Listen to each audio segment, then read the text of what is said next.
Xoş gördük dəyərli izləyicilər. Hər vaxtınız xeyirli olsun. Biz hal-hazırda Ağır Cinayətlər Məhkəməsinin qarşısındayıq. Azər Qasımlının növbəti məhkəmə prosesi bitdi.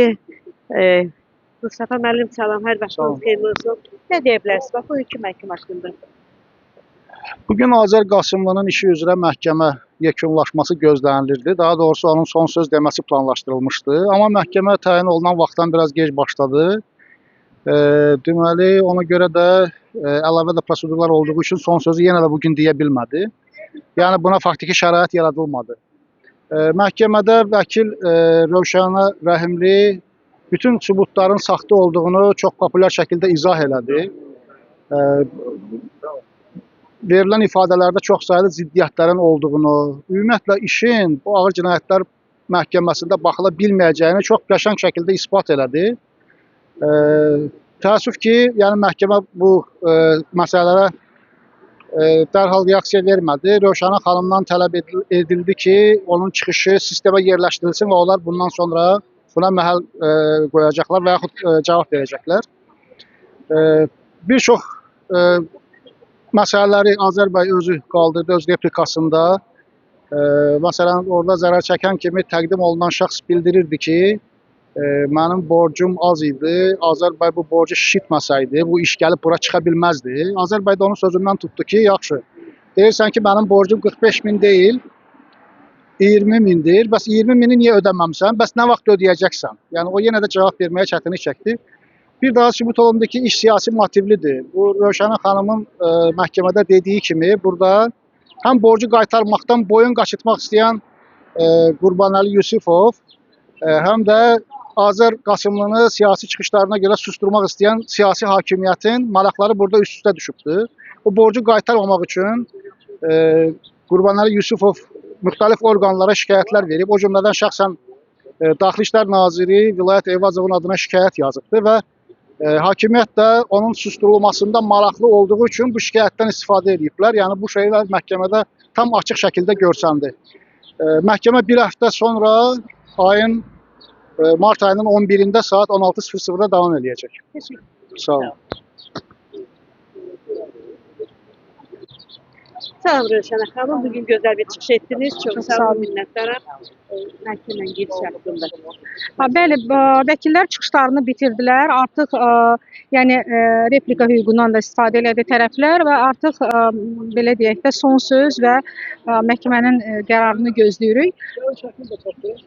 Deməli, biz çıxışımızda bir çox məsələlərə toxunduq. Əsasən də Qurbanəli Yusifov tərəfindən, yəni ki, çıxış edən, ifadə verən şahidlərin ziddiyyətli ifadələri, həmçinin də özünün bir neçə dəfə verdiyi ziddiyyətli ifadələr, izahatlar, ərizələr, haradakı o fərqli yəni məsələlərə toxunur, fərqli məkanlarda qeyd edir, yəni olduğunu qeyd edir, güya ki təhdid olunan zaman.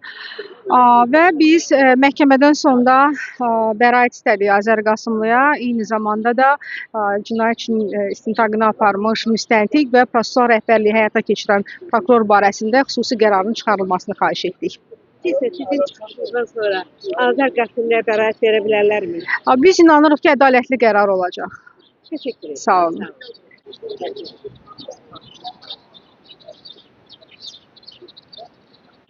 Sabri xanım, həyat yoldaşınız Azər Qasımlı növbəti məhkəmə prosesi keçirildi.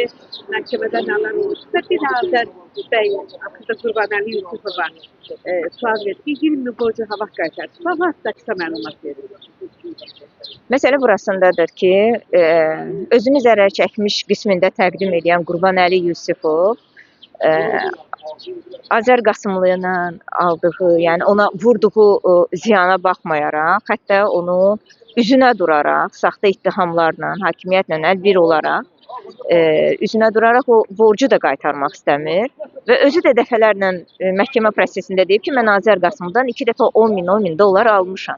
Ona görə də Azər Qasımlı son olaraq dedi ki, mən bir daha səni heç yerdə görməyəcəm. Mənə burada cavab ver ki, heç olmasa o 20 min dolları nə zaman qaytaracaqsan? Yəni bu sual həmin sual idi. Nə ki qaldı vəkilin çıxışına. Vəkil bir daha bugün son olaraq çıxışında onu göstərdi ki, bir epizodlar üzəri ki, bütün bu proses həqiqətən də yalanlar üzərində qurulub.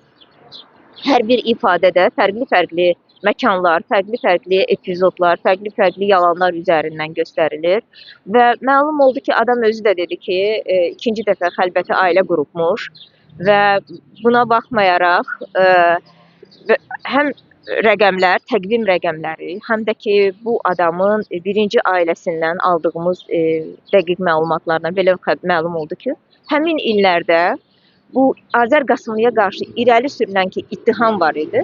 O məkanda ümumiyyətlə adam olmamışdı. Ola da bilməzdi. Və digər tərəfdən ki, güya Azər Qasımlı mafiya ilə əlbir olub bu adamı təhdid edib. Həmin epizod üzrə də məlum oldu ki, adam ümumiyyətlə burada olmayıb, Türkiyədə olub. Ona görə də vəkil belə bir məntiqi məsələ ortaya qoydu ki, adam həmin dövrdə Azərbaycanda olmadığına görə, Türkiyədə olduğuna görə və üstəlik güya zəng nömrə Türkiyə Respublikasına aid olduğuna görə, ona görə də ümumiyyətlə bu məsələ Azərbaycan yurisdiksiyasının baxacağı bir məsələ deyil, cinayət işi deyil və bu işə burada xitam verilməlidir, prokurora geri qaytarılmalıdır, yaxud da ki, bu yalanlar sübut olunduğuna görə və bu qədər saxta iş ortada olduğuna görə bu iş burada hakim, məhkəmə Azər Qasımlıya bəraət verməlidir. Maraqlıyıq. Təşəkkür edirəm. Sağ olun dəyərli izləyicilər. Növbəti məhkəmə prosesi 11 mart saat 16-ya təyin olundu. İzlədiyiniz üçün təşəkkür edirəm. Paylaşın. Abunə olun.